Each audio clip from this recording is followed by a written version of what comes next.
আল্লাহর দিকে তাকিয়ে শেভ করিয়েন না। দেখেন এটা অনেক কিছু না, এমন না যে শেভ করলে আপনি একবারে কাফের হয়ে গেছেন, মুশরিক হয়ে গেছেন, এমন না। লজ্জা থাকা উচিত। কিভাবে কাটতেছেন? কিভাবে কেফ? মহিলার ওঠে না, আপনার ওঠে, কেমনে কাটতেছেন? গলা কেটে দিবেন?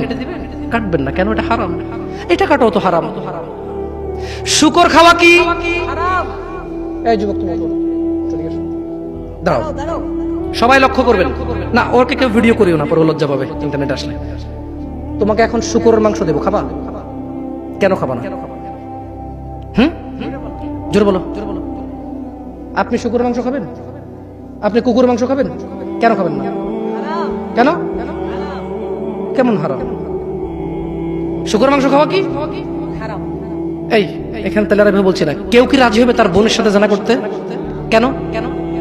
কেন? কেন? তো নামাজ না পড়া কি? শুকরের মাংস খাচ্ছ না হারাম দেখে নামাজ ছেড়ে দিচ্ছ।